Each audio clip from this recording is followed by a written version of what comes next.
I am Miles Taylor, and this is Defiance Daily Dispatches for the Defiant. Thank you for your patience. We're a little bit delayed getting started because of all of the breaking news of the day, including this story that we're going to focus on first. We're going to talk about the explosive Vanity Fair article and interviews with Donald Trump's White House Chief of Staff, Susie Wiles, and the coverage of those interviews. And we're also going to have a special guest here today to talk about it with, that is former White House Communications Director Stephanie Grisham. But first, if you haven't been following this story, let me walk you through the details. This morning, Vanity Fair released a striking new report based on 11 interviews conducted over nearly a year with White House Chief of Staff Susie Wiles. Now, Wiles has largely stayed out of the spotlight in this administration, which makes these unusually candid conversations even more notable.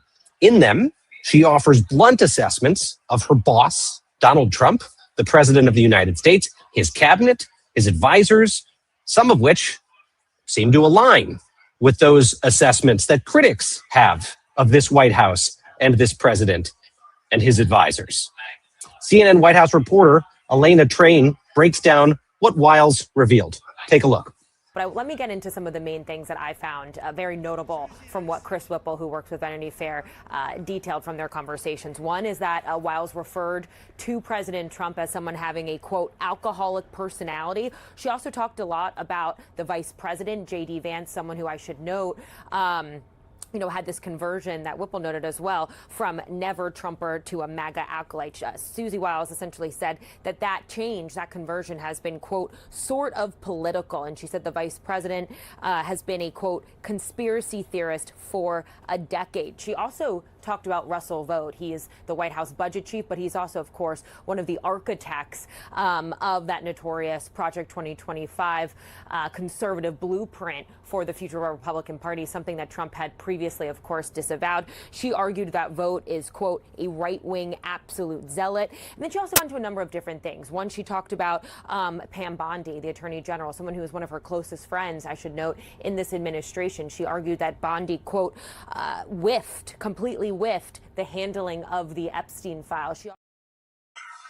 Now, folks, one of the things that I found interesting about this interview, and there were a lot of things that were interesting, and we're going to get into them, but Wiles was somewhat open with Vanity Fair about the times that she disagreed with Donald Trump's decision-making. She talked about how she disagreed with his pardons of the January 6 insurrectionists, including the most violent among them. She talked about how she disagreed with the president's impulsive decision-making on the tariffs that the White House has slapped on the American people, how she has disagreed with some of the ways that the administration has gone forward with mass deportations, saying in the interviews that she felt like they needed to, quote, look harder and, quote, lean toward a double check, apparently to suggest they shouldn't be picking up some of the people that they're picking up, to include U.S. citizens, I would add. However, Wiles made clear in these conversations that she doesn't view her role as being a check on power or even necessarily speaking truth to power about the laws. She made very clear that she stands by the president's agenda and does not see her job as restraining Trump in any way. On disagreements, she had this to say. Her quote was, "There have been a couple of times where I've been outvoted, and on decision-making, if there's a tie, he wins. After losing internal debates," she says, "she just gets on board." Now, I get that. I get that. If you're serving a president and you lose an honest debate, of course you're going to get on board. He's the president. He got elected. You are not. But what we're talking about is a Donald Trump who judges have found again and again and again has violated the law and the U.S. Constitution. Those are apparently things that Susie Wiles is comfortable getting on board with. But she did offer some rather damning admissions on some of the president's most recent notable actions. Let's go back to CNN with a few of those bombshells. One very notable quote as well that stuck out to me, just given the context of what's very much in the news right now, is Venezuela. She admitted publicly that one of the goals of this administration and the president is actually to see regime change in Venezuela and oust Nicolas Maduro. I should note that is not what the White House line has been on this. The White House line has been that this is all about trying to crack down on narco-terrorists and illegal drug trafficking. She essentially said this on Venezuela. She said, quote, He wants to keep on blowing boats up until Maduro cries uncle. And people way smarter than me on that say that he will. Again, a major contradiction in what we've heard from the White House on all of this. And the last thing I just want to quickly point you to, there's a lot in this. I do encourage our audience to actually go and read these very lengthy and detailed articles from Vanity Fair. But she talked about retribution, and she said that she had some sort of agreement with the president that she didn't want him to be focused on score settling, that she was going to give him 90 days and then he kind of had to move on from it. But she also acknowledged that some of the recent indictments we've seen against some of the president's political foes, people like the former FBI Director James Comey or the New York Attorney General Letitia James, both people who we've seen this Trump administration now bring indictments against. She admitted that, yeah, that kind of is political. She said the Letitia James indictment specifically, she said that one you could call retribution. And so incredible stuff in here from Wiles, who, again, one of the most powerful people, if not the most powerful person in this White House, apart from Trump, being very, very candid in this interview, Kate.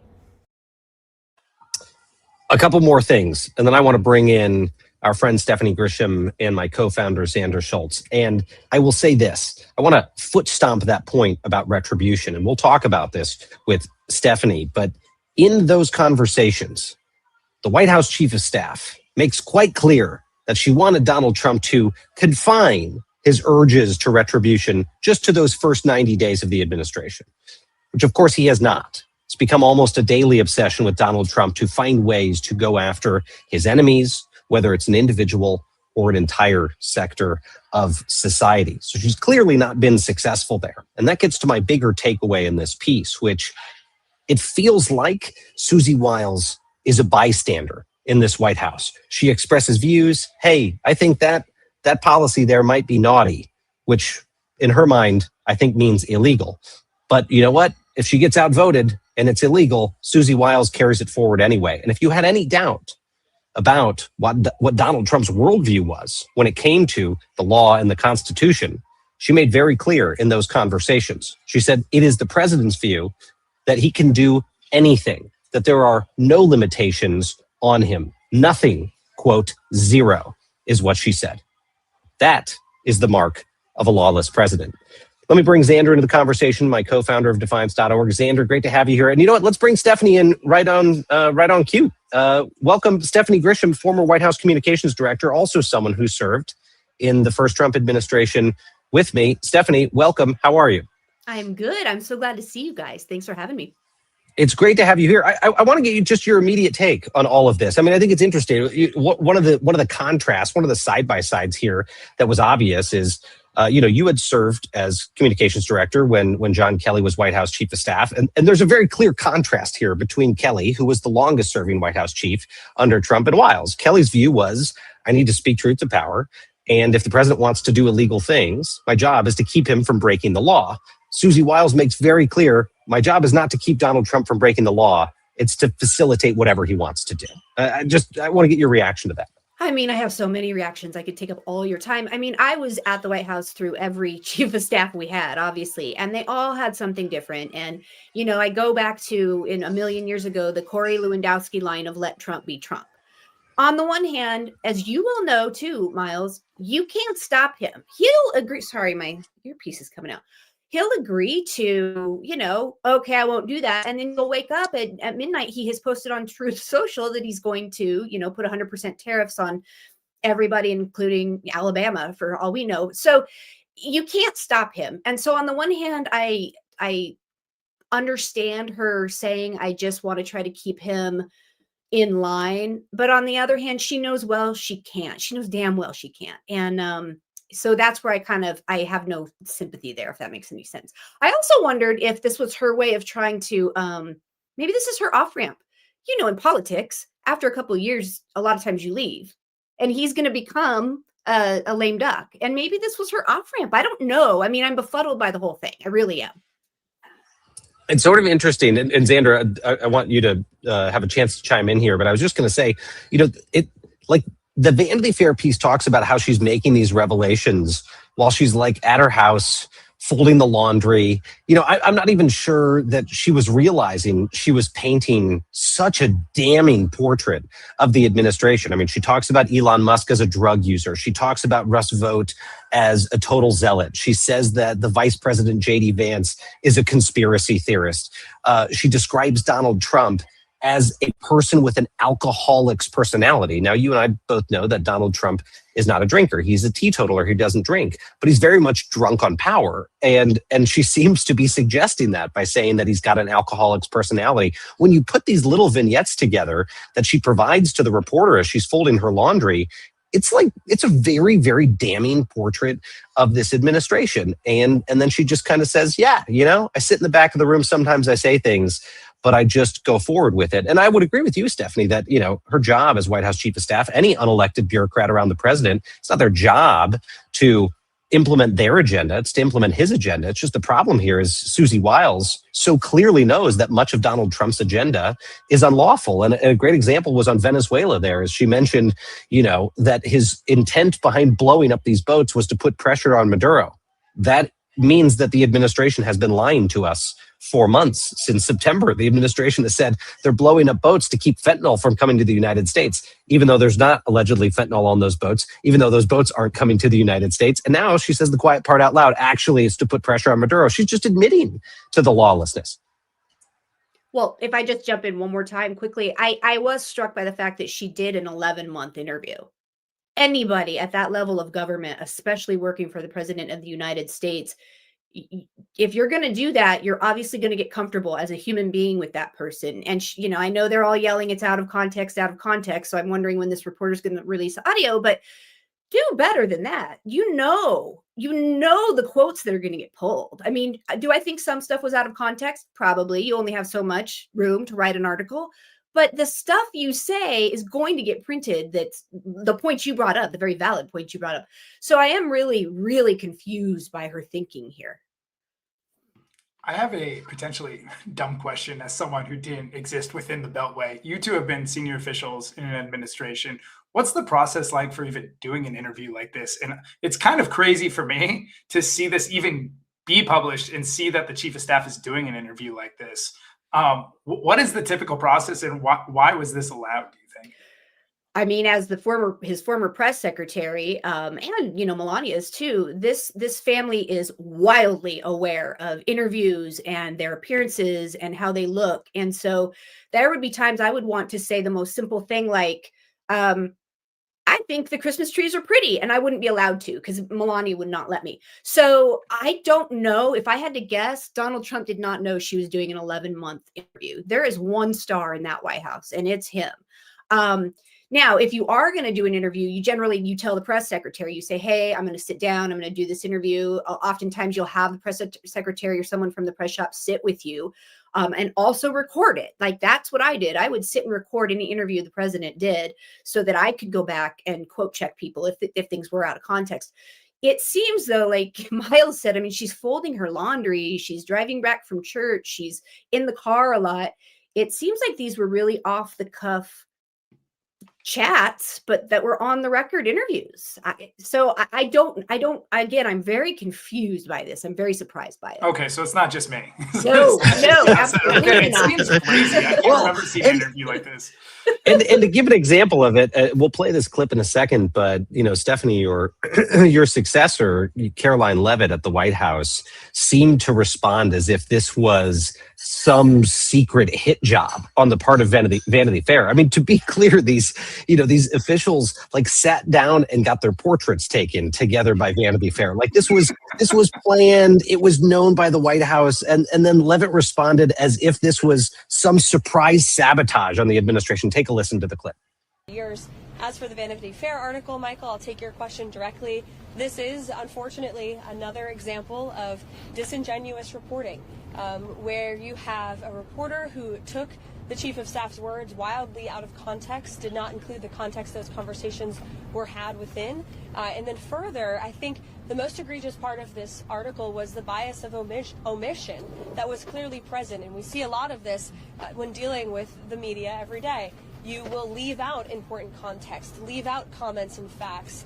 You know, many people in this building spoke with that reporter, and those comments were never included in the story, probably because it didn't push this false narrative of chaos and confusion that the reporter was clearly trying to push. So what I'll say about our chief of staff, as you've seen from not just myself, but also the entire cabinet, and a groundswell of support from people on Capitol Hill who don't even work in this building, about how incredible Susie Wiles has been to President Trump. And he's been able to accomplish so much because of his leadership and his tenacity, but also because of Chief of Staff Wiles's leadership and her ability to effectuate his agenda. So thank you.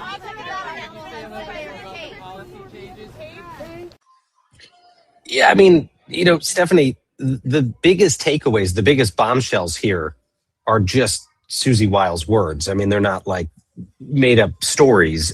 And those words pretty much validate what folks like you and I saw, and you certainly more than anyone behind the scenes.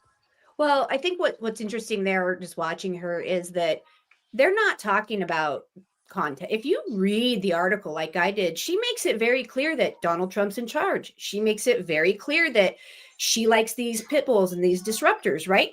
They would love that part. What they're mad about right now is the headlines. They're just mad about the headlines, the 3-second headlines that most of this country is gonna read, rather than this long 2-part, Vanity Fair piece. But this is what we did. We denied, we blamed the reporter. I'm just going to hold this earpiece in, sorry. And that's what we did. You call them liars. You say everything's fine. And I'll tell you what, I'm sure he's not happy about it. But if this continues to have the headlines that are upsetting them for another week or two, she's not going to forget this anyway. He just won't let her. But they're mad at the headlines. And sorry guys, she did say those words. Yeah, and what's the context that would make it reasonable to say we're going to bomb Venezuelan boats until Maduro cries uncle? Unless you immediately follow that with saying, "I'm just kidding." There's no context. I mean, that makes sense. It does. But sadly, to the base and to a lot of people, they like that, and I do believe that's why he got elected again. People like those very blunt words. I feel like saying blow up boats was a little casual for what they're doing. Sure. A lot casual. That was tongue in cheek. But I think she just got too comfortable. I really do, guys. I don't understand how you say those words and think this will be fine as you're folding your laundry. Mm-hmm. Yeah. You always have to be on. Maybe she thought Vanity Fair was like a local newspaper. she didn't realize the distribution they had. That's right. No one's gonna pick this up. on the boats, we'll get to this in a little bit, because there's so much to unpack on the boat strike stuff, including today. We had revelations from Defense Secretary Pete Hegseth that they are not going to release the video of the second strike, which is remarkable because the president has touted on social media video after video after video of these strikes. But the one video that could be damning, the one video that might potentially show violations of law and war crimes, they've said, sorry, that's going to remain classified. So we'll get to that. There's a ton to unpack there, including Xander and I will talk about a little bit later, a surprise announcement of some of the things we are going to be doing in response to the potential illegal orders being issued around the boat strike. So we'll get to that. But Stephanie, I want to ask you about the retribution piece, because that was one of the other big takeaways in this Susie Wiles interview. She essentially admits that the administration is bringing revenge prosecutions. I mean, very clearly, she said when talking about the Letitia James case and the attempts by the Justice Department over and over to try to indict her, that, yeah, that's basically payback. Yeah. I try to always look at it through the lens of the person saying it. And again, when you read it, she does clarify. I'm not saying it's the right clarification, P.S., but she says he just wants people to not be treated the way he was. Never mind if he was convicted or not, whatever. But yeah, that struck me because as somebody who has dealt with retribution, certainly not to your level, Miles, it was like, well, I guess they said the quiet part out loud, but also, should this surprise anybody? It didn't surprise me. Like, they've been doing exactly what we warned about. There's no guardrails. They're doing what they want until somebody, there are consequences. And thus far, there have been no consequences. So I don't know. She said the quiet part out loud, but I guess the cynic in me, or the person who has been dealing with this for so long, just like you, Miles, I'm just kind of like, okay, she said it. She said the quiet part out loud that we all know. And I don't think nobody's going to suddenly be like, hold on, Donald Trump, this is bad. Congress isn't going to suddenly tell him, stop with your retribution. I guess, I don't know. I think it's such upside down world that I'm used to now that I don't know. I think that's probably the hot take here, Stephanie, is totally unsurprising interview. White House Chief of Staff confesses that this is a revenge administration, that she and other people kind of try to nudge the president and say, maybe you shouldn't do that, but he does it anyway. And, oh, well, we just have to go forward with it because our disposition this time around is don't try to tell the president not to do illegal things. Just let Trump be Trump. I mean, that seems to, you're right. She seems to just be admitting what we all see every day. Every single day. And again, just because somebody said it out loud and somebody very important in that White House said it out loud, it's not like that's going to change anything in my opinion. So, I read it and was like, okay, well, what's for lunch? And that's sad. That's a sad way to be. Sad way to be. Yeah. Well, I want to ask you about that question about keeping things in check. I mean, look, whether it is airstrikes against unarmed civilians in the ocean who may be bad people, but criminals get arrested, they don't get blown to smithereens, whether it's defiance of Congress and the law, whether it's unconstitutional infringement on checks and balances, you can go on and on and on the list of things that have happened. You were right in suggesting that the Wiles interviews sound like someone who seems to suggest, well, there really isn't anything that's going to check the president. And I go back to that quote where she says, Donald Trump doesn't think there's any limitation on his power. Her comment is nothing, zero. He doesn't think there's anything that he cannot do. And you witnessed so many episodes where the president had a cockamamie idea, and then White House counsel came in and said, we really can't do that. And he would just get frustrated, more and more and more frustrated. Sometimes those things boiled over into the public. Often they were these conversations that just recurred over and over and over behind closed doors. Now it really sounds like the shackles are off. And I want to ask you, where do you see signs that Donald Trump's power is being checked, if at all? Being checked? I don't. I have not seen any signs yet. I'm sorry. The Supreme Court has ruled predominantly in his favor on a lot of things. Obviously, Congress is just, they do what you want, sir. I do think that small things like in Indiana with the legislature, not agreeing to do the redistricting map, despite his pressure, I think that's showing that there's a little bit of, okay, you're coming up to be a lame duck. Maybe we're not going to be so scared of you. I do believe after his horrible, horrible, disgusting post about Rob Reiner, some more people did come out and go against him, which how can you not, and how were there not more? But I digress. I think with the rift with Marjorie Taylor Greene, I think that's showing a little bit. And I do think, you and I started out doing this so long ago, and we thought if we just get a few people to say it, everyone will jump on board. No, that didn't happen. But I do feel like people are starting to stand up to him more. Not necessarily for the right reasons, but I think because they're seeing his power is kind of going to be gone, that he's going to be gone, maybe if he leaves office. I do see that happening, but I don't see anybody. Pick up on that piece about if he leaves office. Do you think he wants to remain president? Yeah, 100% he wants to. Do I think he'll try? I don't know. He's getting older, but there's not a chance he's going to enjoy watching Rubio or Vance or whomever starts running for his office. They're going to start getting the headlines. They're going to start getting the attention. He's going to hate that. I do think he'll pit Vance and Rubio against each other just for sport for himself, if they run against each other. and he's not going to want to give up the power. I mean, that's the ultimate to him. And so I don't know that he'll try to stay and, that a January 6th type situation occurs again. But I think he'll drag it out as long as he can. And I think he's not going to think of what's best for the Republican Party when it comes time to start campaigning and, somebody's going to replace you, sir. Yeah, he's a disenfranchised emperor. That's how he behaves. Emperor with no clothes, which also is something I've said for 6 years. Miles has said, I swear I coined the term revenge tour. I swear it was me. I swear. I was so hoping you were going to say that you coined the term "emperor has no clothes." Well, no, I believe that's a well-known story. I think that's a fable. Aesop's fable? No, it's one of those. No, but yes, go ahead. But at revenge least a tour, golden book. I believe you would have coined that. I really think I did. And anyway, so yeah, I think that now that his power is about to be gone as a lame duck president, people are starting to have the guts a little bit more to not do what he says. But I don't think suddenly people are going to start doing the right thing now and say, you're murdering people on boats who are unarmed.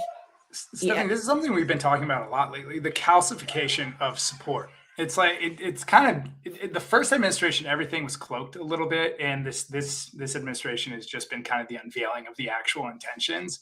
Mm-hmm. And every once in a while, there's something that breaks through, like the Epstein files or whatnot. But for the most part, there is this like calcification of support, and no matter what the story is, it just feels like there's a minor disturbance in the force, and then everyone kind of settles back into their predetermined places.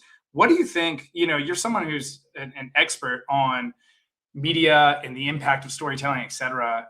What do you think it will take? What is the type of story, or what is the moment that will break up that calcification?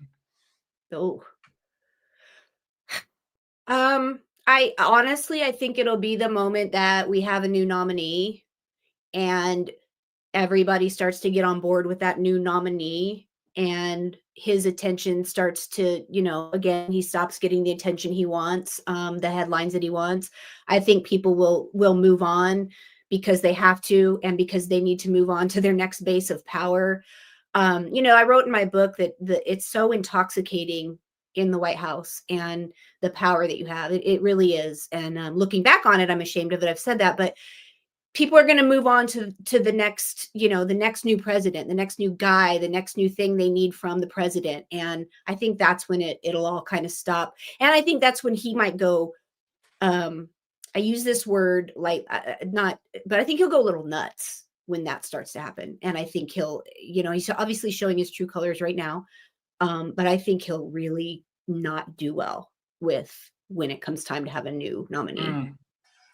That makes sense. Thanks for sharing. Doesn't want to exit stage right. And we've seen that story before. We saw it after November of 2020, what happened when the president didn't want to exit. I don't know if I'd ever shared this anecdote with you, Stephanie, but I remember talking to Chief Kelly in the wake of that. And I think it was just before January 6th. I think it was a few weeks before, and he and I were having a phone conversation, and he said something to the effect of, Miles, I don't think he's going to leave unless they wrap him in a straitjacket, because I think he's going to chain himself to the Resolute desk, and they're going to have to pull him out in a straitjacket, and that's what we're going to see on video. And I remember thinking, wow, that's evocative imagery. And the imagery we saw on January 6th wasn't terribly far from that type of imagery of him chaining himself to the Resolute desk. But there we are. If past is prologue, that's what we have to worry about. Stephanie, I want to ask you a final question, which is just on the broader topic of political violence. I mean, you have been outspoken and I think very brave in talking about the vast array of threats that people like you and me and others get by just going and speaking out. You've been very vocal about your experience working for the president. You've been very vocal about the controversies that you have seen unfold since you left the administration, but you've also been very vocal about how people in exercising their First Amendment rights all across the spectrum, federal, state, and local officials receive violent death threats now. The crowdsourced violence is really, really a toxic stain on our culture, and it's oppressing First Amendment protected speech. I just want to get your take on the moment we are in, especially in light of the president's comments this week about Rob Reiner, basically saying that the man brought on his own death because he didn't support the president. You know, I think about it a lot because, as you just said, you know, we get these threats a lot. I just recently had some really weird, terrible articles written about me that were satire, but about me trying to slice my own throat. And, you know, that brings people out to say, I wish I'll help you slice your throat or whatever, which happened. And, you know, it's interesting. I don't know that I'm gonna have an answer, but I feel like I've watched it evolve. You know, like I liked President Trump because he spoke his mind. The first time I saw him in 2015 and I listened to him speak, I was so impressed with how blunt he was. I obviously, as a Republican, liked his policies. But it has evolved and evolved and evolved. And, you know, I keep thinking, well, somebody's going to get hurt before it stops. A lot of people have gotten hurt and have been killed, Charlie Kirk being one of them. And so I honestly just think it's like we just have to wait for this rotten apple to be gone. And hopefully we will get some sanity back. I think that's half the reason people aren't speaking out sometimes. It is scary. It's terrifying. I get nervous to go on TV still because I'm like, do I want to open up this? If I say something nice about Trump or Melania, I'm going to get people threatening me. If I say something bad about him, he could come out and threaten me, and that brings on a whole. So I think I hope it's just him having to leave, that we can get back to kind of some moral, ethical normalcy where we can just disagree with one another and not have to worry that somebody's going to come poison your dog or shoot up your home, which is literally some of the worries I've had before. Yeah. Well, look, I will just say this, my friend. I applaud you so much for calling that out, because even calling out the violence and threats is scary, because you worry that the person who made the threat is then going to double down or triple down. And you continue to be unafraid to do it. And I'm just, I'm proud of you for that. And I think it sets such a great example for folks. So thank you for that. And thank you for joining us today. Xander, I was going to throw it back to you. Anything else to add on your end before we jump? No, I'm just grateful for you, Stephanie, that you keep showing up and doing these things despite those threats you're talking about. I mean, it really does lay out how important these founding documents were, right? They lived in an era where it was dangerous to speak as well. And we're starting to get some of the, the First Amendment, Second Amendment, some of these things felt very theoretical, and I felt very distant from them until this moment. And then you can feel why it's so important that we have the Bill of Rights, that we have this foundation for our country. And to survive these moments, we have to keep reasserting that we do have these rights and defending them. So I'm grateful for you for doing that bravely. Well, back to you guys. I mean, Miles, you of all people, the things you've gone through, your family has gone through, much love from Kansas. Appreciate it, my friend. Thank you for joining us. Stephanie Grisham, Yes. former White House communications director and best-selling author. Great to have you, my friend. Bye. Xander, our producer just stuck you in the green room, and you're back. I'm back. I got a snack. It was quick. I was back in the green room, grabbed a snack. Yeah, what's in there? What's in the green room? It was all flat water. Nothing even sparkling. It's all snacks. Yeah. I just want to say in the back end of having Stephanie here, first of all, I very much meant what I said. Just totally admire her candor and the way that she's been since she left the administration. And Stephanie and I joke, we didn't get a chance to talk about it here, but we joke about just sort of that odd friendship that has emerged in the wake of this. I mean, I can remember coming forward to speak out against the president and having Stephanie and Alyssa Farah and the other comms folks at the White House, blast me for turning against the president. But I didn't feel anything but good feelings, seeing Stephanie and those folks come forward after the administration. I don't mean that as a way of comparison. I mean that to say she set an example of how it's never too late to do the right thing. That, she served for several years in that administration, a lot of it with Melania, where it may not have been as lawless and catastrophic, but Stephanie had that front row seat to a lot of what was happening and knew that she could have had a blockbuster multi-million-dollar career in the GOP and a second Trump administration if she just towed the line if she just continued to say what the president wanted.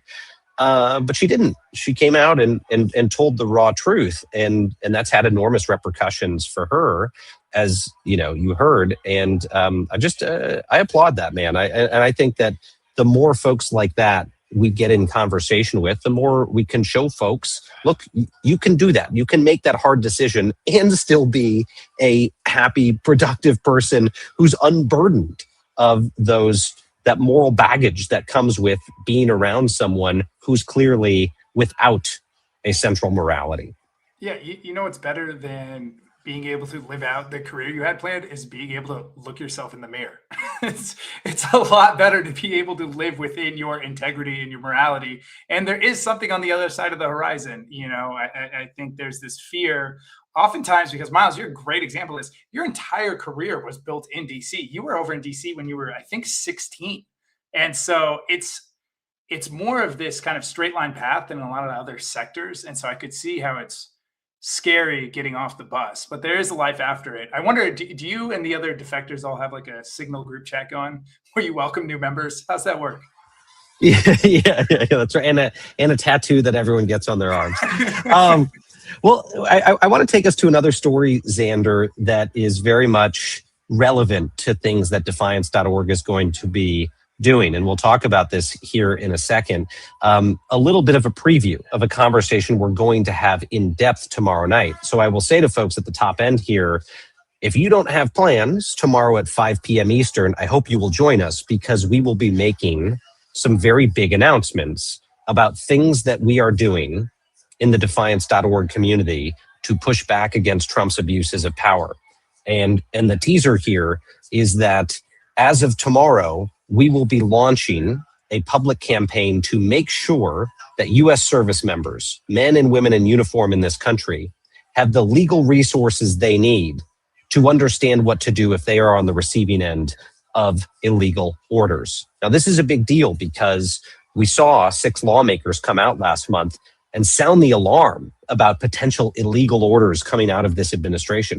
We have seen news reporting about how the president's boat strikes in particular are things that lawyers throughout the government and observers thought might not be legal. And in fact, a number of them have come out and said there were questionable orders. There were people who were pushed out of their jobs. There's a congressional investigation going on by 2 committees in the House and in the Senate into those boat strikes in particular. And in the wake of all of that, at defiance.org, we felt like it was very important to take the next step. You saw Senator Mark Kelly and Senator Alyssa Slotkin and other lawmakers who have served in uniform do the first part, is to sound the alarm. But our feeling was, well, someone needs to go take that next step. Someone needs to be prepared to offer legal support and resources to service members to help them understand obeying lawful orders, when to disobey manifestly unlawful orders, and how to know the difference. And so, starting tomorrow, we will be launching a public service announcement and awareness campaign around 2 U.S. military installations to reach those military communities, U.S. Southern Command and U.S. Special Operations Command, both in Florida, one in Tampa, one in Doral. Why those 2 commands? Because those are the 2 commands that have been central to Donald Trump's boat strike campaign. Those are the 2 commands where people have expressed uncertainty about the lawfulness of those orders. And we want to make sure that U.S. troops have confidential, legal, and adequate legal resources, information, and assistance if they need it to figure out what to do, to know their rights, and to make sure that they are putting the Constitution first. And this comes today in the wake of Defense Secretary Pete Hegseth going to Capitol Hill with Marco Rubio, briefing members of Congress on those boat strikes, which didn't assuage any fears. In fact, Senator Chris Murphy from Connecticut came out publicly after those briefings and said nothing in those briefings gave him confidence that what is happening is legal. In fact, Chris Murphy came out of those conversations feeling like more than ever, these strikes are illegal, that what is happening is not acceptable under U.S. law. We can all agree we should go after criminals if they're drug dealers and drug cartels. I don't know any fans of the drug cartels other than the drug users themselves. We got to go aggressively against them. But that doesn't mean you can just unilaterally decide when you want to murder someone instead of arresting them. That's what Senator Murphy was pointing out and has continued to point out. That's what those 6 lawmakers who issued those videos pointed out. Yet today, Defense Secretary Pete Hegseth walked out of those briefings and said that he doesn't intend to release the videos that resulted in this scandal blowing into the open. We're going to play that clip for you here if we can cue it up. Also going to tomorrow allow the HASC and SASC to see the unedited video of the September 2nd, alongside with Admiral Bradley, who has done a fantastic job, has made all the right calls, and we're glad he'll be there to do it. But in keeping with long-standing Department of War policy, Department of Defense policy, of course we're not going to release a top secret, full unedited video of that to the general public. HASC and SASC and appropriate committees will see it, but not the general public.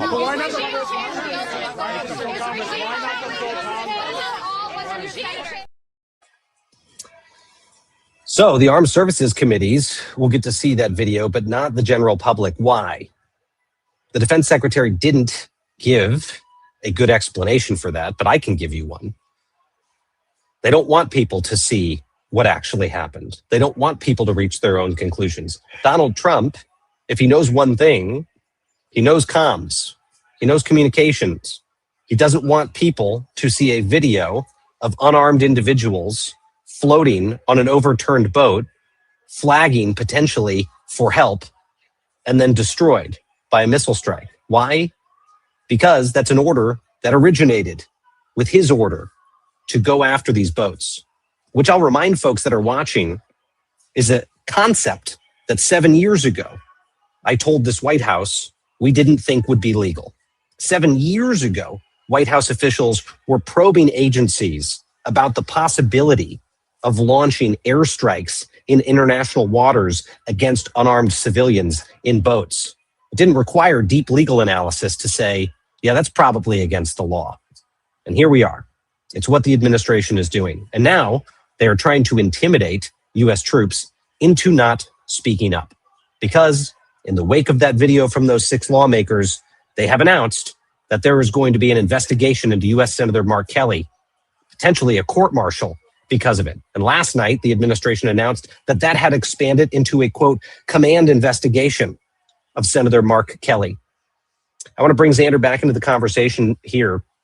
Xander, we announced this today, this afternoon. We'll do a deeper conversation about it with our members on defiance.org and supporters tomorrow at 5 p.m. Eastern. But I want to get your take on why it's important in these moments, not just to sit there and say, this is bad, this is bad, this is bad, and not do anything about it. Well, you're muted.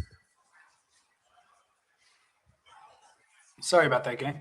Yeah, it is a moment for action, not shock and awe. We've been dealing with this guy for a while. Every move he makes, we need to have a movement that confronts it. Miles, I want to throw something back at you, though, because I've never worked in a hierarchy system like the military. You've worked in the federal government. How hard is it? I think sometimes as an outsider, you think, well, everyone's engaging with the critical thinking all the time, and they're seeing if what they're doing is moral and right. But I imagine in a system like the military that designs a lot of how it works around subordination and hierarchy, how hard is it when you're at the orders of the president, like you were, to re-engage your critical thinking and know with certainty that you are within the bounds of your right to defy him in some way? Yeah, look, it's a good question. I say this as a person not having served in uniform, but there are different obligations that a civilian like me would have had compared to someone who is serving in uniform. I had a great deal more latitude to tell the president or to tell the Secretary of Homeland Security what I thought, whether something was legal, provide advice, engage in disagreement there without the binding aspect of the Uniform Code of Military Justice that service members are under. And it's important to note that under the UCMJ, U.S. service members are required to presume orders they receive are lawful. That's a requirement. They're generally required to presume the orders they receive are lawful. But there's a huge and very important caveat there. And that caveat is unless something is contrary to the Constitution, the laws of the United States, appears manifestly illegal. They can't just accept something if it appears to be the commission of a crime. So there is a duty, implicit and not implicit, explicit in the Uniform Code of Military Justice for people to question something that is a manifestly illegal order. And that's what's so important here, Xander, is this administration has wanted to leave that part out. No one's denying that U.S. service members should presume orders are lawful. We can't just have everyone every single day saying, nah, I don't agree with this, I don't agree with that. Military falls apart, doesn't function, the American people are not protected. And by and large, people are receiving legal orders. But there are scary things happening right now. People are starting to question it. And this White House has responded. Instead of saying, here are lawful reporting channels, here are whistleblower reporting channels about lawbreaking, they've instead said, don't you dare even question anything. And if you do, we're going to threaten you with court-martial. And that's what they're doing. That's why they're using Mark Kelly as an example. And it's extraordinary because Mark Kelly's crime is restating the law and telling people not to commit crimes. I cannot say that enough times. Mark Kelly's crime is telling people not to commit crimes. If it becomes illegal in this country to tell people not to do illegal things, we are well beyond the book 1984. Yeah. And we are in a very, very scary place. And that's what's happening. That's why we felt like this was a very important campaign to launch. If our producer Mercedes has it, I think we can put up, some images from that campaign. If folks go to, let's keep that one up there. That's one of the billboards that we're putting up. Might even go live tonight. But if you go to defiance.org/troops, defiance.org/troops, you can see now what we're going to be doing with this campaign is we are going to be going to these key military communities that are involved in the boat strike campaigns initially. We want to reach every U.S. military installation and community eventually, but we're going to start in those communities. We're not going to go there and tell people what to do. We're not going to go there and give them our legal opinions. No, that's not our role. Our role is to raise awareness, help people know their rights. And if they're worried that they've been directed to do something manifestly illegal, well, then damn it, they should get the right representation confidentially, legally, and we're going to try to help facilitate that. And that doesn't mean going and telling people we think this is legal and this is not legal. No, that's not our role. That's the role of someone who serves in uniform, is to say, I am concerned. But they need to know what that next step is. They need to know someone has their backs. They need to know that there are lawful ways to engage in reporting if they think something unlawful has happened. That's just a no-brainer, is to help people understand what their rights are under the Constitution and the law. And we're going to do it. And I know there's a lot of reasons not to do that. And we can talk about that live here, Xander. There's a lot of reasons not to do that because the president has tried to make it really scary to state what the law is. He's trying to scare people. Don't you dare tell my troops what the law is. No, Mr. President, the First Amendment still exists and the Constitution still exists. And we are going to help people if they need help reporting illegal activity to do exactly that. We're going to do it lawfully. We're going to do it confidentially. And we're going to make sure that someone has their backs, because clearly you don't. Yeah, I mean, this strategy, this actually overlaps with two very critical strategies with confronting authoritarianism. One is continuing to make sure there's transparency between the American people and what the federal government is doing. The other one is disobedience. We are going to have to keep building bridges to service members, ICE officers, etc., to make sure we are getting information out and we're driving defection of illegal orders. Miles, I think it's really important you mentioned what you mentioned, which is this is an anti-authoritarianism effort, if what's being done is within the realms of the political norm and constitutionally protected rights, that's all right. Even if we don't like what's going on, we are here to confront authoritarianism. And so we're going to not only scale this effort, but also keep rolling out strategies that increase transparency and drive defection from illegal behavior. Yeah, that's absolutely right. And also, by the way, helping people know the difference. Because, look, I have an opinion on, as an outsider, of what looks like is happening with these boat strikes. To me, given the information that I have, given my time in the national security community, this does appear to be completely illegal. But someone who is a part of the chain of command and involved with this has more information than I do. And if it's not, we should also be helping people understand if something is a lawful order. and Sure. to make sure that they don't put themselves in a bad position. Because it's important to note, if a service member just starts presuming things are unlawful without doing the diligence, they could be court-martialed for that. So they're in a very difficult position. But it's incumbent upon the president or critics of the president to say those people have rights and they should be supported in figuring out how to respond in those very difficult situations. And of course, Donald Trump has an incentive to make sure that they aren't, because these orders are going all the way up to him. And it's clear from what Pete Hegseth did today that they are very, very, very nervous. They are acting like people who are covering up the commission of a crime. They don't want to show the video. Why would they not want to show the video, Xander? I've watched every single one of those videos that Donald Trump and Pete Hegseth have posted of these boat strikes. They're sickening to watch. You can watch the latest one from day before yesterday, where they blew up a boat and they killed 8 people. They posted that video. Why can't they post the aftermath? There was no credible reason other than they just don't want you to see how bad this actually is. Well, we were just talking with Stephanie about what breaks up the calcification of support, and compelling visual evidence is one of those things. And we talked about this earlier, and why the Venezuelan boat strikes are starting to break through. They know, they've seen that happen. They know they need to do everything they can to avoid the public seeing more of this. So because it's so clearly not only unlawful, but just awful. It's an awful thing to murder people, even those committing, crimes. It depends where you fall on the criminal justice spectrum. I'm certainly a criminal justice reform person, but this is I don't think in anyone's kind of idea of how we should treat crime is its capital punishment for drug smuggling. It's insane. And without a trial, mind you, without a trial, and while clearly lying about the circumstances of when you're doing it. So it's a terrible story for the administration. It does have the unique attribute of having terrible visuals that go along with it. So they're going to fight tooth and nail to not have any of this unveiled to the public. Well, I'll just say, tune in tomorrow, folks. If you want to know more about what we are doing with this campaign, first you can go to defiance.org/troops. You can read about what we're doing here. If you want to be involved in it, you can get involved in it. And we'll talk about that more tomorrow, how you can get involved and how members of defiance.org are getting involved in the effort. So we'll have a full conversation about that tomorrow. So tune in 5 p.m. Eastern Wednesday to that conversation on Defiance Daily. So we're going to jump now to another conversation.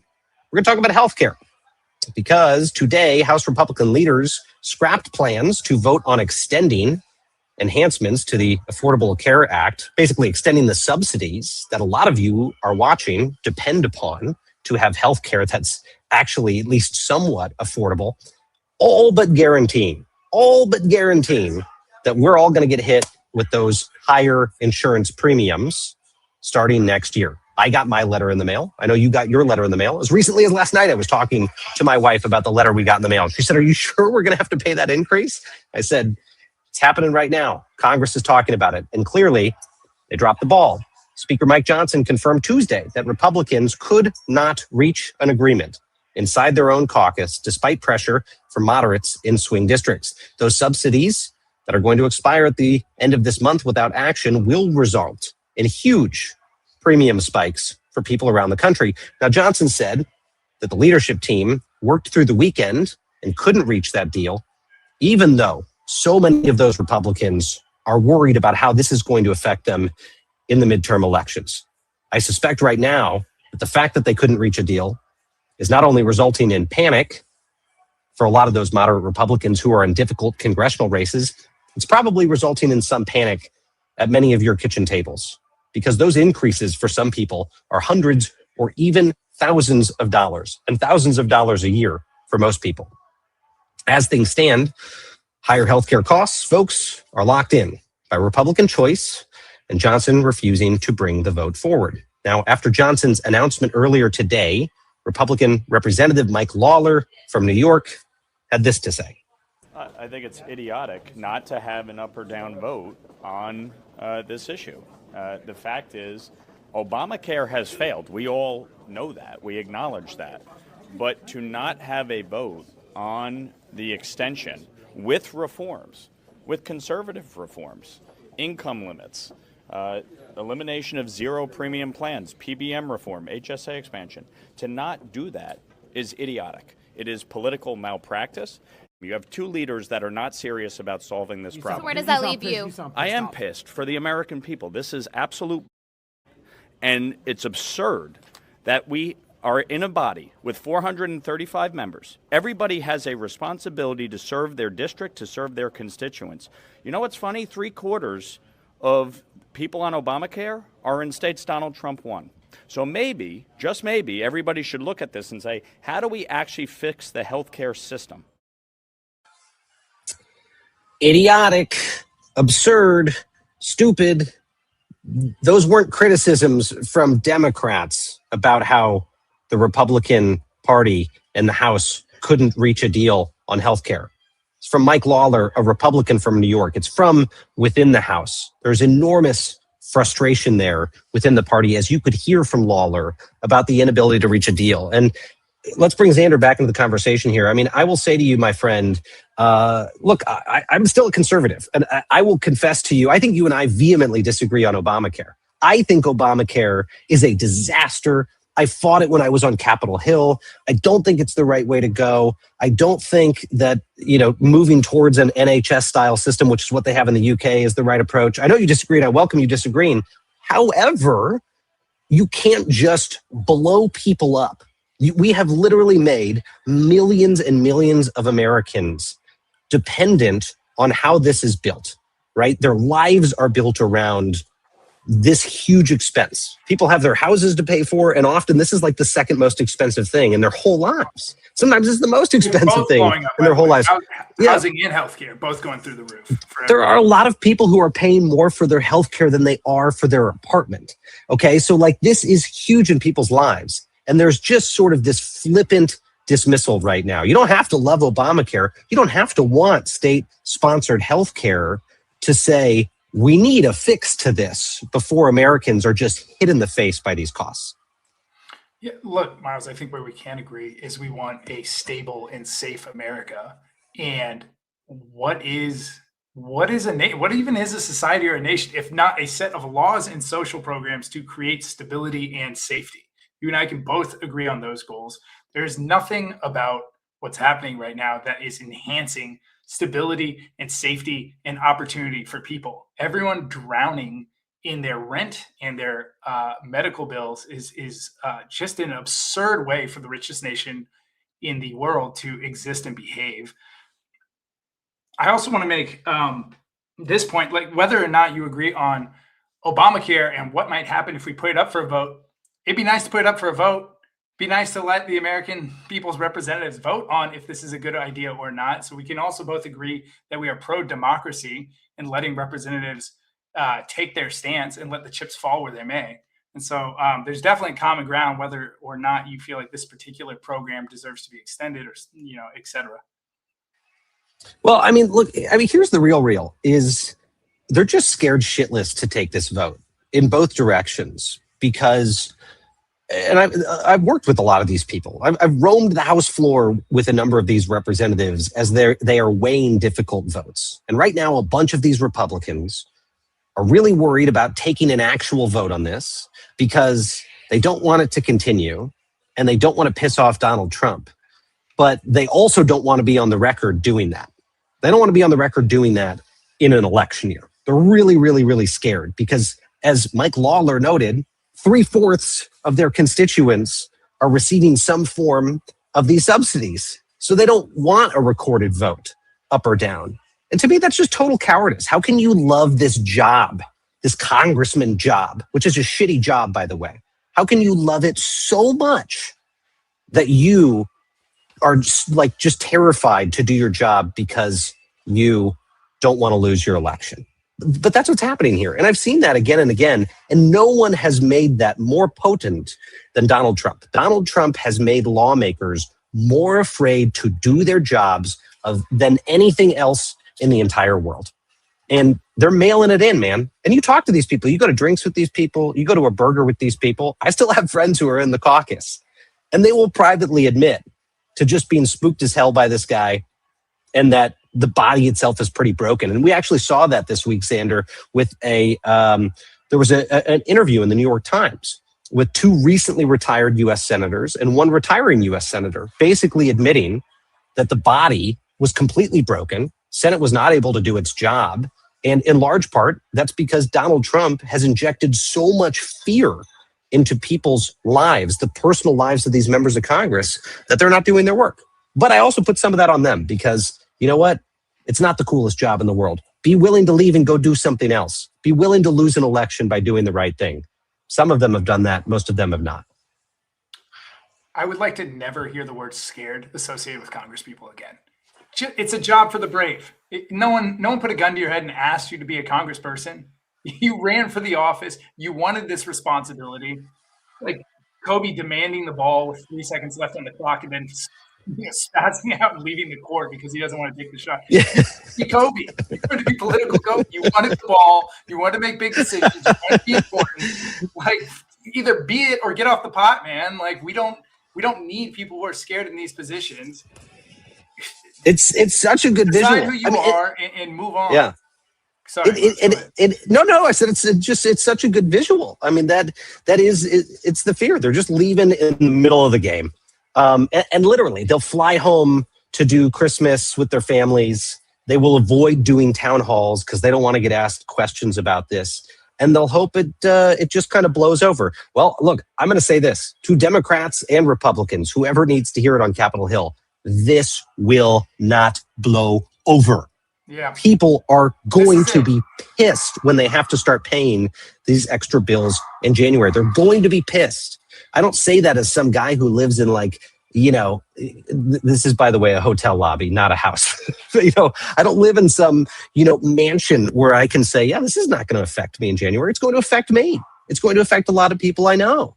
It's going to be a big deal. This is going to affect people. And if there's anything that's going to have an impact on their conscience, their psyche, their voting preferences come next November, it's how the economy's doing and how they are doing. And this is going to be a huge hit for American families. So Republicans, Democrats, whoever, people are going to hear about this in the midterm elections.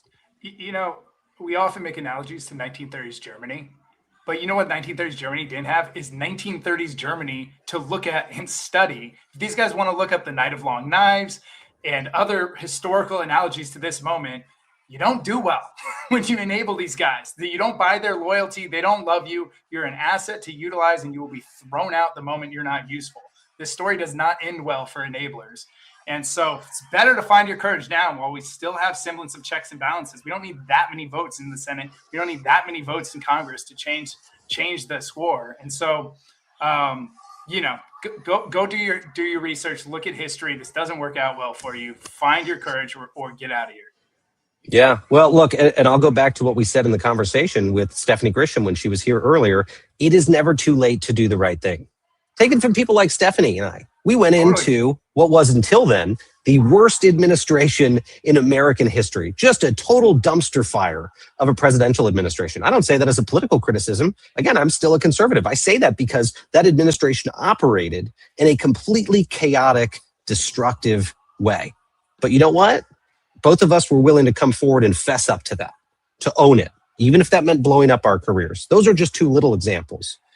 And we're seeing that more broadly in the Defiance community, that Americans writ large are getting really fed up with what they are seeing. They're getting fed up with it, and they're saying, no, I'm not going to have my mouth duct taped shut by the president. I will speak out. So even if Speaker Johnson is willing to go into the Christmas holidays and exit stage left and leave the American people holding the bag, at least some folks are standing up, which leads us, by the way, to our final segment of the day and every day, which is who is joining the Defiance. Every day we highlight someone or an organization that is joining this effort of Americans who are pushing back against abuses of power, who are sick of lawlessness and just want things to work again. So today's answer to who is joining the Defiance, we want to focus on a topic that hasn't been getting as much attention as these other stories today. And that's the ramping up of potentially unlawful measures by CBP and ICE in American cities. We've talked about that a little bit this week in Minneapolis, where we've seen extraordinary video of ICE officers manhandling and detaining American citizens only to tell them to go walk home in the snow because they found out that they weren't illegal immigrants. And with the holiday in full swing, you would think that maybe CBP and ICE would have an ounce of humanity about the optics of going into the holidays and splitting families apart, maybe turn down the temperature a little bit, maybe stop throwing Americans in handcuffs and slamming them against cars. But that's not the case. A lot of people know this name, Bovino. This is the man who has been leading the administration's immigration efforts in Chicago. But he was recently in New Orleans. And as you'll see in this next clip, things weren't shaking out too well for him as Americans utilized their rights. Saturday, Wayne Davis was helping a customer when two unmarked SUVs pulled up to Brothers Convenience Store on Veterans. He watched as a group of Border Patrol agents got out. So the customer asked me, said, "That's ICE?" And I said, "Yeah." He goes, "Oh." So from behind the counter, Davis locked the door. And they're trying to open it, and they're looking at me like, "What's going on?" That's when he started recording. In the video, you can hear him taunting the agents through the window.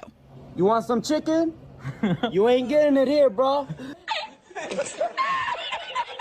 After a moment, he realizes one of the agents appears to be Gregory Bovino, the commander of Border Patrol himself. "Dang, you don't want to show your face now? I know you can hear me." A new state law makes it a crime to interfere with federal immigration enforcement. But attorney Michael Cahagan believes that wouldn't apply here. In general, he says businesses can keep people out. Yeah, it's their property. It's their private property. Them forbidding you from coming in is not the same as preventing them from doing their job. Cahagan says agents can only force their way onto private property with a specific type of warrant. And they need to go to a state or a federal judge and get a search warrant to arrest somebody inside the building signed by a judge after a probable cause hearing. Davis knew that. This motherfucker don't miss. Since this Border Patrol operation was announced, he says he's been researching what rights businesses have, just in case agents showed up. I'm not going to let them do what they think they can do because they can't. You know, there's laws that everyone has to obey by. Bye-bye. Bye-bye. If they do, he plans to keep them out again. Okay, the door's gonna slam about now. I'm not afraid of them. They want to come back, I'm ready for it. You know, and if they come in the store, I already know what I'm going to say.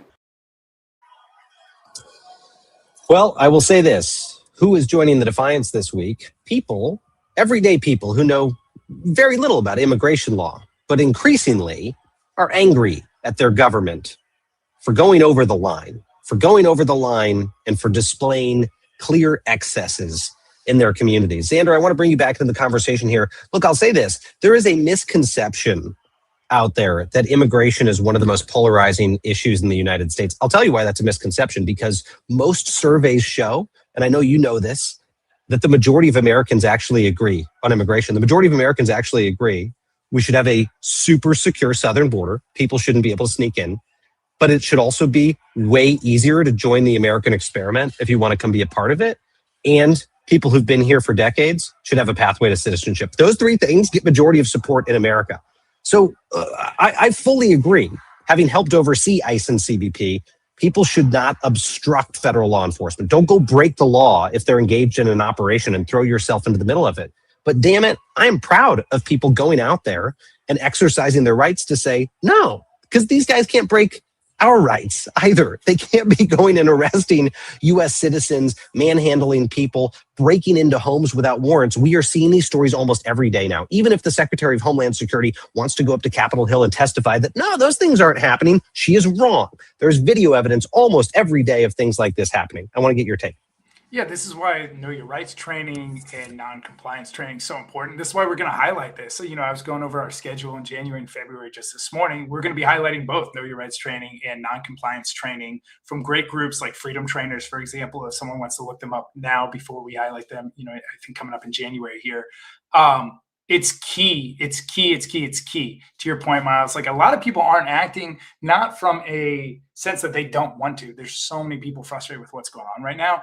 It is a lack of understanding of where the lines are and what you can do. to protect your neighbors and push back without putting your own self or your family at risk. Maybe there will be time for that in the future. But right now, we still have lots of legal tools in the toolbook or toolkit to resist illegality from the administration. And so I'm excited to highlight that. I know you are as well. And that's going to be a big part of what we're doing over the next year here. Yeah. And look, I'll say this too. I typically, when I hear those, what I associate as like kind of lefty terms, like know your rights trainings, I'm the type of person that rolls their eyes and be like, oh, come on. Why do we need a know our rights training? Oh my gosh. Never before in my life have we been in a period where it is more practically relevant for people to know their rights. Hell, that was half of our program today. I mean, we're talking about how you've got U.S. service members who are really scared and very confused about what their obligations are if they receive a manifestly illegal order. And the administration is telling them one thing, they're hearing another thing from Capitol Hill. It's confusing as hell. I mean, it's why our members at defiance.org are willing to go say, yeah, we'll spend money to help provide pro bono legal support so people can get answers to that question. But just everyday folks, a guy at a gas station who's like, yeah, I mean, there's all of this debate about what I can and can't do as these law enforcement agents in masks are breaking into buildings and arresting people in front of you. I mean, we've never had to grapple with this in the modern era. And so, yeah, it seems to be a moment where a know your rights training isn't BS compliance. It's like a fundamental American thing to be doing right now. A lot of bridges being built right now. You're learning about know your rights and non-compliance training. I'm learning about the First and Second Amendment. we're all learning together. If nothing else, we're going to come out of this more civically educated than ever before. Yeah, that was the thing that was not on my friendship with Xander bingo card, is when he started sending me pictures from the gun range. I was like, oh man, we're living in the upside down. He's coming and trying to understand my world. And I'm like, going to protests. This is really surreal. What's happening here? If we survive it, we're going to look back and laugh about it. If we yeah, that's right. And you still dress the part, which I love. This is crazy. This is crazy. I'll never stop flagging that. Well, look, let's take a couple of questions. I know we've gone well into overtime today. We'll take a couple of questions from the chat. If you are a member of defiance.org and you're logged in on Substack, we'll be looking for the questions there. We'll take a few of those. Let me jump in there and scroll now, unless my producer... Oh, yes. Okay, our producer has put a couple into the chat. DW asks, do you have a running list of organizations that defiance.org is partnering with? Xander, you want to take that one? Yes, we do. And we're going to be not only working on publishing that, but we're working on building a Defiance headquarters. Defiance HQ, we call it Digital Defiance HQ, which will have upcoming events, the grantees we sponsored so far, grantees looking forward, a feed. We even got some daily for the games. So, we're 6 weeks old, or maybe 7 weeks old now, Miles. But we're trying to build this out feverishly because we think the Defiance needs a hub. And so when we roll that out, hopefully it'll be next month, you'll see so much about what we have in store, as well as list of the actions we're asking you to take. Yeah, and look, if you're tuning in right now and asking, what the hell are these two gentlemen talking about? What we're talking about is this organization whose program you're watching, defiance.org. We've only existed for 2 months. We call ourselves a club for courageous Americans. Xander and I and a lot of people got tired getting asked the question, what can I do? A lot of people are wondering in this moment, in this crazy, chaotic moment where it seems like laws are being broken every day, norms are being shattered. What can I do as a regular person to try to push back against it lawfully, confidently, and defiantly? And that's why defiance.org exists. It exists every single week to serve up opportunities for people to take action. We do that every Wednesday at 5 p.m. Eastern right here on this program. We talk about the action of the week. Think of this as pro-democracy Oprah, because most weeks we get to surprise a group, a person, an organization with resources to go do their work better to try to protect the Constitution and restore the rule of law in the United States. It's the highlight of my week. Every single week is to get to do something real and to stop just doom scrolling all day long. So that's That's what we're up to here. Check it out. So next question we've got here, Xander's from Liz. She asked, do you think there's more going on than just building a ballroom? I presume, Liz, you mean at the White House. Liz asks, data center maybe, bunker update, all the tech guys up to the building, something that we aren't being told, maybe national security. Liz, that's a really good question. I mean, look, it would also lend itself to a terrific fiction novel, except this is the real life, is that the president just decided to bulldoze a historic building on the White House grounds and build a new one. I'm in the category of people who think that the response to that, and Xander, you may disagree here, and I think that would be great, but I think the response was overblown in that, not that it wasn't wrong for the president to do, he clearly didn't have any consultations with people about that historic property. But there are far worse things that the president is doing, blowing through the law. I think it was more appropriate to think of the demolition of the East Wing of the White House as a symbol. It's just symbolic of the president's total disregard for the law, which ties all the way back to our first story today. Susie Wiles, his own White House chief of staff, says Donald Trump doesn't believe he has any limits. Nothing. Zero. The president of the United States doesn't even think the Constitution is a limitation on him. So, of course, he's going to think he can just bulldoze the East Wing. Now, to the question about whether there's maybe ulterior motives or other things happening here, it's possible. I've seen some public reporting that the president had wanted the presidential bunker to be updated. I can't really comment around security procedures around that and those facilities, but it wouldn't surprise me if there were other things that were being planned as part of routine efforts to make the White House complex more secure, to enhance, some of those different efforts. This was something that happened when the Obama administration was doing updates to the property. It was later publicly revealed that they were making some upgrades to, some national security facilities on the property. I certainly think that's possible. I don't think that's the primary purpose here. Donald Trump's primary purpose is very clear. He wants to build a gilded ballroom for himself, named after himself, in honor of himself. And you can bet that on the undo list that the political opposition has of things to undo when they come into office, top of that list is going to be at least taking his name off of that ballroom and potentially taking down the ballroom altogether. I don't know. Xander, what's your take? Trump always had the taste of a rapper. I think he just likes gold shit.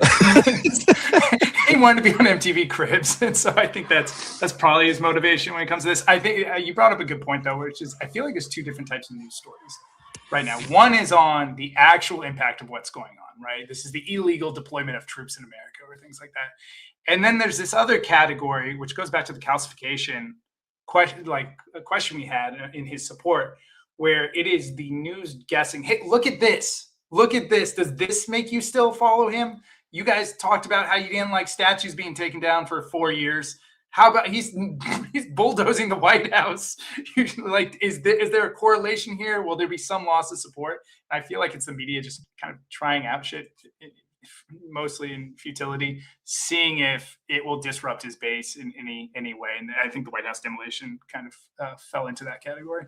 I think you're absolutely right. Let me take a final question here. Is Henning Pangels asks in the chat, what can be done to keep Russell Vogt, who's the head of the Office of Management and Budget, from his approach to administrate the country to death? And if folks aren't following Russ Vogt, he's the head of OMB, which sounds like the most boring and sleepiest office inside the federal government. I mean, for goodness sakes, the Office of Management and Budget, blah, who would want to work there? Well, I will tell you, that is the most powerful office in government that you've never heard of. That is the office that controls trillions of dollars in federal spending, rules and regulations. All of that funnels through that office.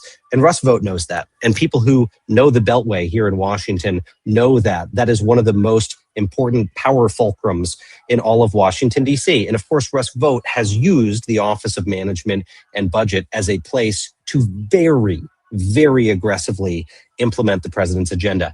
Short answer to that question about what can be done to counter some of the things that we're seeing come out of there, the courts. I mean, look, the Article 3 clauses in the U.S. Constitution spell out for us, if we think that there is illegal activity being perpetuated from that office or any office, the place to go take that up is in the courts. And that's happening. Things that Russ Vogt has pushed for, like the dismantlement of USAID, like the unilateral deletion of federal agencies without consultation in Congress, are getting challenged in the courts. And guess what? The president and this administration are losing loads of those cases. And by the way, we as an organization aren't sitting on the sidelines in that. If you were with us just last week, we were talking about one of the top organizations that is helping with those lawsuits. Defiance.org is supporting that organization and others like it to go take those lawsuits to the administration when it's clear a law has been broken, and they're winning those cases, and they're going to keep winning those cases. And we need to make sure that they also have continued public support to being able to do that, because these guys are flooding the zone. And by these guys, I mean the Trump administration. They continue to flood the zone with lawlessness, and it's got to be met with defiance in the courts. Yeah, this is why it's so important to build this effort.